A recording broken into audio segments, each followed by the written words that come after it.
चलिए बाबू लोग, आज फिर आप लोग की यूट्यूब क्लास में बहुत बहुत स्वागत है। आज हम लोग को क्लास 10 का एक्सरसाइज 6.4 का क्वेश्चन नंबर 7 से देखना है। अभी तक हम लोग क्वेश्चन नंबर 6 तक देख चुके हैं, आप लोग वीडियो में भी जाकर देख सकते हैं। क्लास शुरू करने से पहले मैं कुछ बातों को बता दूं कि इसी मंथ में आप लोग का भगवान श्री कृष्ण का जन्माष्टमी आने वाला है।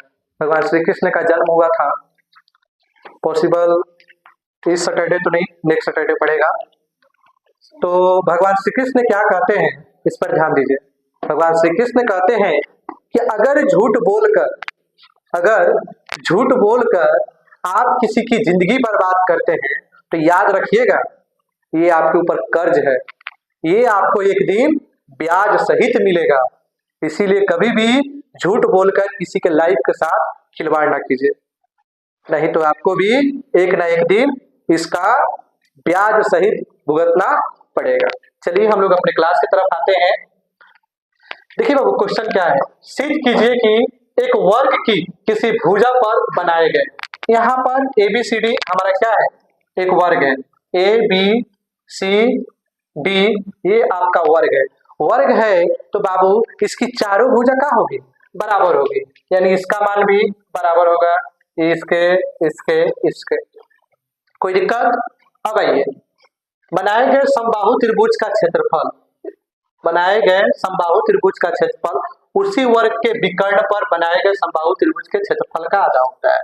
इसके विकर्ण पर एक समबाहु त्रिभुज बनाया गया है। समबाहु का मतलब जिसकी तीनों भुजा बराबर हो और कोण कितना हो, 60 डिग्री का हो, ठीक है। इसके विकर्ण पर बनाया गया है और इसकी एक भुजा पर बनाया गया है। इसकी एक भुजा पर जो बनाया गया है, इसका भी मान क्या होगा, बराबर होगा। अगर ये बराबर है तो ये भी बराबर होगा, लेकिन विकर्ण तो भुजा के वर्ग के भुजा के बराबर नहीं होता है। तो हम लोग को यहाँ पर विकर्ण पता करना होगा कि आखिर इस विकर्ण का मान क्या होगा, ठीक है। तो चलिए पहले जो चीज दिया गया है उस चीज को हम लिख लेते हैं। अब विकर्ण का मान कैसे निकालना है उसको हम लोग कर लेंगे।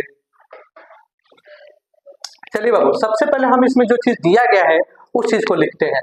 देखिए क्या दिया गया है, इसमें दिया गया है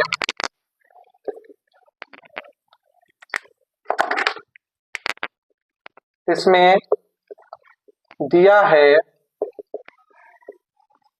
ABCD एक वर्ग है जिसके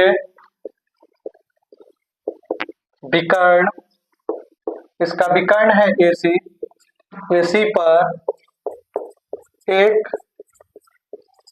समबाहु त्रिभुज AFC है और इसके भुजा BC पर BEC, भुजा BC पर एक समबाहु त्रिभुज BEC स्थित है। सिद्ध करना है हमको, क्या सिद्ध करना है बुआ, सिद्ध करने के लिए बोला है बुआ कि समबाहु त्रिभुज का क्षेत्रफल किसी भुजा पर बनाया गया है, BEC का क्षेत्रफल सिद्ध करना है। त्रिभुज BEC का क्षेत्रफल बराबर है उसी वर्ग के विकर्ण पर बनाए गए समबाहु त्रिभुज के क्षेत्रफल का आधा होता है। AFC इसके आधा होता है, 1/2 गुना त्रिभुज AFC का क्षेत्रफल का क्या होता है, आधा होता है, ठीक है ना। चलिए ध्यान दीजिए बाबू, सबसे पहले देखिए हमको इस वर्ग का भुजा मालूम है, इस त्रिभुज का भुजा मालूम है, लेकिन इसका नहीं मालूम है। तो यहाँ देखिए बाबू, ये वर्ग दिया गया है और वर्ग का विकर्ण जो है नहीं मालूम है। अगर वर्ग का विकर्ण निकल जाए तो हम इसके भुजा का भी मान बता सकते हैं। यहाँ पर लिखेंगे, चूंकि वर्ग का विकर्ण होता है √2 गुने भुजा, ठीक है। √2 और भुजा क्या है बाबू, वर्ग का 2 है, तो ये हो जाएगा √2a, यानी कि इस विकर्ण का मान आ गया √2a, इसका भी मान हो जाएगा √2a, इसका भी मान हो जाएगा √2a। अब प्रमाण में हम आइए, प्रमाण में हम लोग काम करेंगे त्रिभुज BEC में, BEC और त्रिभुज AFC में, AFC में। ये दोनों त्रिभुजों में देखिए बाबू, जितना कोणवा है क्या है, समान कोण है, यानी कि यहां लिखेंगे दोनों त्रिभुज समबाहु त्रिभुज है, अतः प्रत्येक का कोण समान होगा। क्या होगा बाबू, प्रत्येक का कोण समान होगा।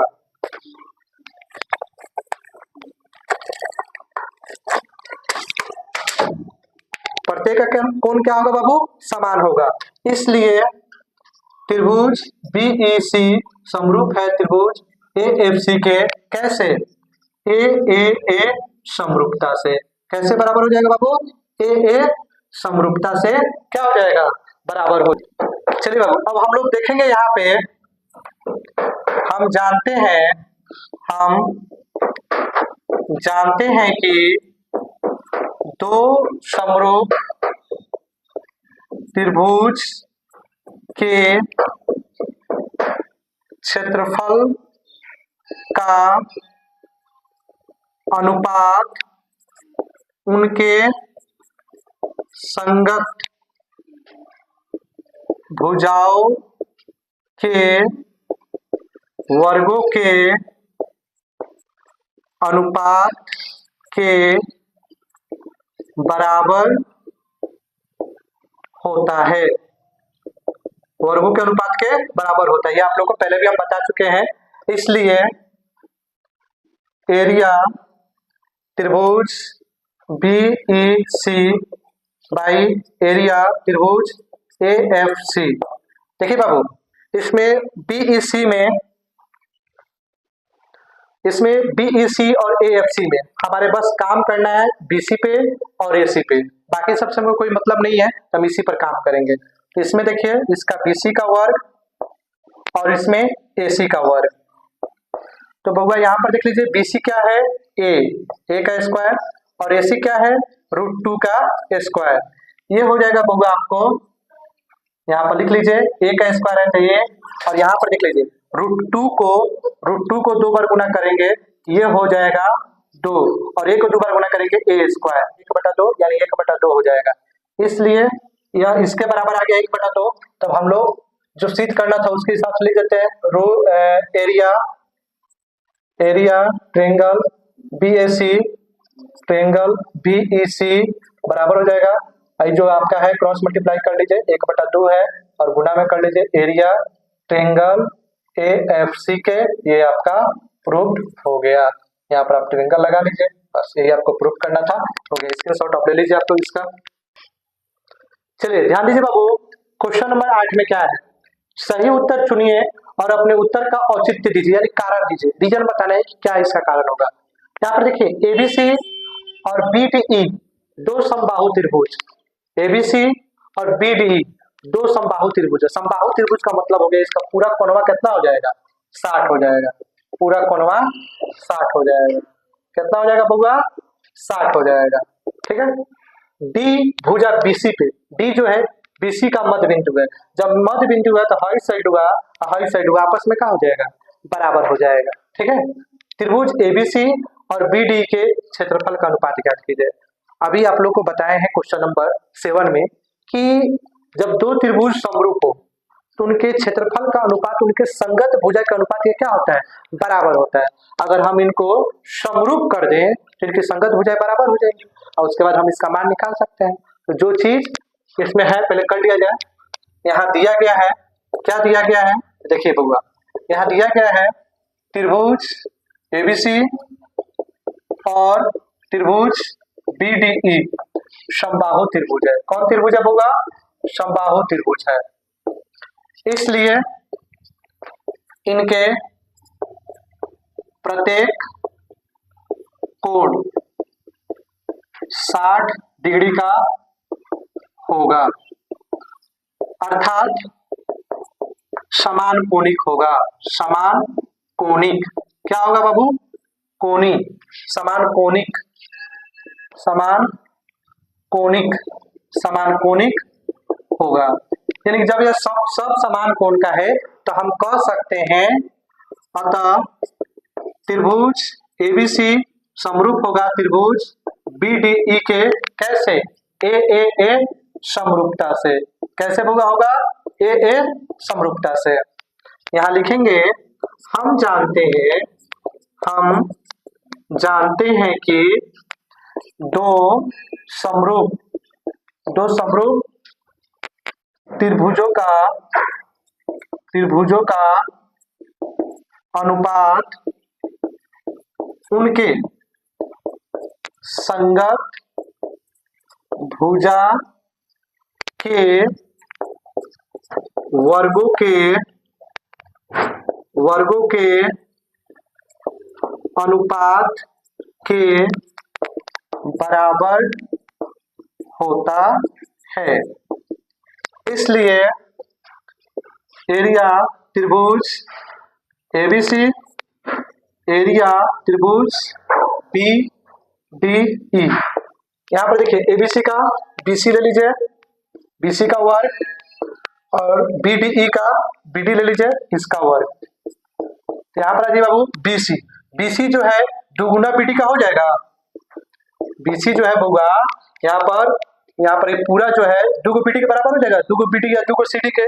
तो नीचे हमारा बीडी है तो हम दुगो बीडी ले लेते हैं, और हमारा नीचे बीडी है तो बीडी ही रहने देते हैं।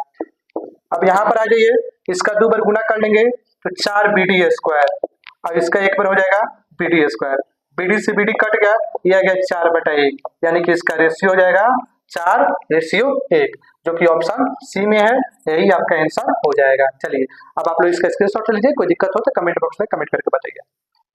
चलिए बाबू, इस चैप्टर का एक्सरसाइज 6.4 का लास्ट क्वेश्चन है, क्वेश्चन नंबर 9। बहुत ही बिंदास क्वेश्चन है, और यह क्वेश्चन हर साल आपके एग्जाम में आता है, इसलिए इस क्वेश्चन को गौर से देखेंगे और प्रयास रखेंगे कि यह क्वेश्चन आपके दिमाग में हमेशा रहता है कि यह ऑब्जेक्टिव में हर साल आता है, हर साल नियम से ऑब्जेक्टिव में यह आता है। देखिए बाबू क्वेश्चन क्या है, दो समरूप त्रिभुजों की भुजाएं 4:9 दिया गया है, भुजा का अनुपात दिया गया है और क्षेत्रफल का अनुपात पूछा जा रहा है। तो हम जानते हैं कि दो समरूप त्रिभुजों के क्षेत्रफल का अनुपात उनकी संगत भुजाओं के वर्गों के अनुपात के बराबर होता है। ठीक है, तो देखिए हम कैसे लिखेंगे। हम इसको 2 तरीका से बनाएंगे, पहले हम इसको क्वेश्चन के हिसाब से सॉल्यूशन करते हैं, और दूसरा हम डायरेक्ट कैसे होगा, मान लीजिए कि ऑब्जेक्टिव में आएगा तो उतना लिखने की जरूरत नहीं है, हम फटाक से बताएंगे कैसे आप लोगों को करना होगा। देखिए हम लिखेंगे यहाँ, हम जानते हैं कि दो समरूप त्रिभुजों के क्षेत्रफल का अनुपात उनके संगत भुजाओं के वर्गों के अनुपात के बराबर होता है। हम जानते हैं कि दो समरूप त्रिभुजों के क्षेत्रफल का अनुपात उनके संगत भुजाओं के वर्गों के अनुपात के क्या होता है, बराबर होता है। इसलिए यहाँ पर लिख देंगे त्रिभुजों के क्षेत्रफलों का अनुपात, तो दोनों जो भुजा दिया गया है इसका वर्ग कर लीजिए, दोनों भुजा का वर्ग कर लीजिए। 4 का 2 बार गुना करेंगे 16 हो जाएगा, 9 को 2 बार गुना करेंगे कितना हो जाएगा, 81 हो जाएगा। यही आपका आंसर हो जाएगा। बोलिए कोई दिक्कत? देखिए अगर ऑब्जेक्टिव में आए तो कैसे करेंगे, यहाँ पर आपको गौर करना है। अगर भुजा दिया है और क्षेत्रफल निकालना है तो चुपचाप यहाँ पर क्या करेंगे, रफ पेज पर इसका वर्ग कर लेंगे। तो ये हो गया 16, ये हो गया 81, और ऐसे बना लेंगे। इतना लिखने की जरूरत आपको नहीं है। चलिए अब आप लोग इसका स्क्रीनशॉट ले लीजिए, और वीडियो अच्छी लगे हो तो कमेंट कीजिए, शेयर कीजिए, लाइक कीजिए और सब्सक्राइब कीजिए। चलिए बहुत बहुत धन्यवाद।